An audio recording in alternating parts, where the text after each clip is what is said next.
hora de um novo episódio do quadro Direito Agrário com o advogado Pedro Puccini Mendes. Bom, gente, nos últimos dias o produtor rural brasileiro voltou a ficar mais apreensivo por causa da retomada das invasões de terra ocorridas nos estados de São Paulo, Paraná, Mato Grosso do Sul e Bahia. Denominada de Carnaval Vermelho, essas invasões ocorreram em propriedades produtivas. E o que diz a lei sobre essas invasões? Como reaver a fazenda e ter segurança jurídica? Os detalhes a gente confere aqui na tela. Saudações, sejam bem-vindos a mais uma edição do nosso quadro Direito Agrário, que já há mais de 4 anos traz informações jurídicas, contextualizadas, atualizadas, na tentativa de auxiliar o produtor rural a ter mais segurança jurídica nas suas atividades e faz os caminhos buscar, quando o assunto é legislação, de volta, nessa oportunidade, ao assunto da proteção da posse das propriedades privadas, infelizmente, em razão do crescente número de episódios de invasões, motivo pelo qual decidimos tratar um pouco mais hoje sobre as consequências jurídicas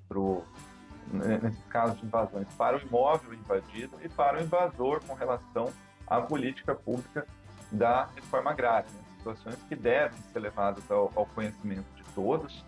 com o objetivo de trazer maior segurança jurídica e informar os caminhos aí para aqueles que vão utilizar dessas informações para buscar apoio junto às autoridades. Nós já falamos sobre formas de algumas recomendações jurídicas para defender a posse daquele que está sofrendo com invasões, mas ainda assim é importante comentar sobre esse modo de operação de alguns movimentos sociais que estão fazendo política, com as próprias mãos, num exercício de autotutela primitiva, na tomada de terras,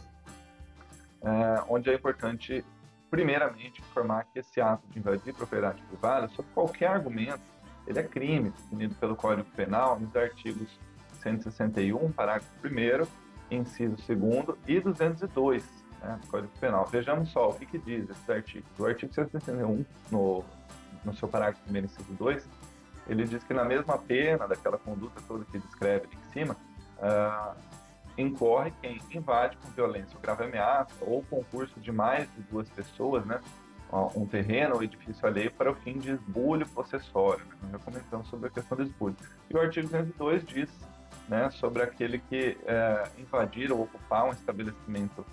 industrial, comercial ou agrícola com o intuito de impedir ou embaraçar o curso normal de trabalho ou até danificar o estabelecimento ou as coisas nele existentes,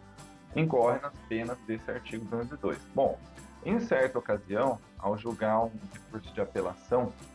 no Tribunal de Justiça Mineiro, o desembargador Pedro Bernardes, da 9ª Câmara Civil desse tribunal, ele afirmou que permitir que integrantes de movimentos possam ocupar propriedades, alegando que não cumprem a função social, é voltar aos tempos primitivos, do tempo da autotutela, da justiça com as próprias mãos. E não há justificativa para desordenadas invasões sob a alegação de que propriedades não cumprem a sua função social. Isso é uma falsa argumentação com o objetivo de promover uma reforma agrária forçada em áreas produtivas ou improdutivas. Muito pior se forem outros motivos. A função social da propriedade rural, que é definida pela Constituição, ela em nada se relaciona com requisitos de proteção possessória, muito menos forçar uma desapropriação por utilidade pública para fins de reforma agrária. São assuntos completamente diferentes, são ritos e procedimentos totalmente distintos. A Constituição Federal ela prevê que cabe apenas à União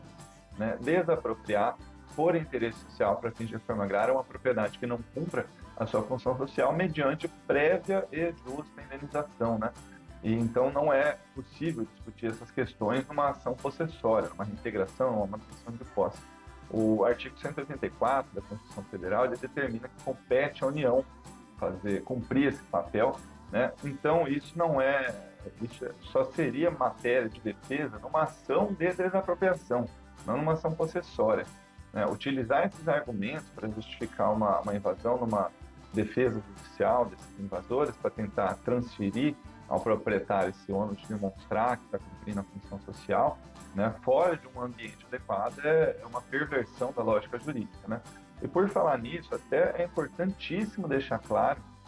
que a própria lei da reforma agrária, ou seja, a lei 8629 de 93, com uma redação que foi atualizada em 2001, ela determina no artigo 2º o seguinte, que a propriedade rural que não cumpria a sua função social pode ser desapropriada para fim de reforma agrária, competindo à União que faça isso.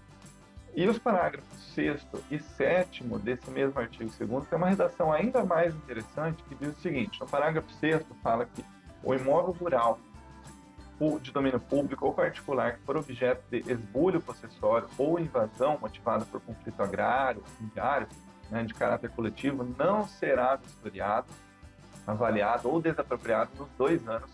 seguintes à sua desocupação ou no dobro desse prazo em caso de reincidência, né, e deverá ser apurada a responsabilidade civil e administrativa de quem concorra com qualquer ato omissivo ou comissivo, né, que propicie o descumprimento dessas vedações. E o parágrafo 7º também fala com relação ao invasor, né, que vai ser excluído do programa de reforma agrária quem, já estando beneficiado com lote de assentamento ou sendo pretendente desse benefício na condição de inscrito no processo de cadastramento e seleção de candidatos, né, for identificado como participante direto ou indireto em conflito fundiário que se caracterize por invasão ou esbulho de imóvel rural de domínio privado ou público em fase de processo de vistoria ou avaliação para fim de reforma agrária. Então, portanto, é importantíssimo identificar esses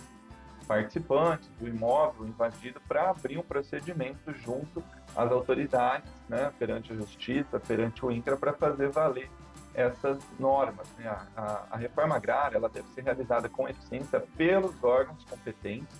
né, pela distribuição de terras,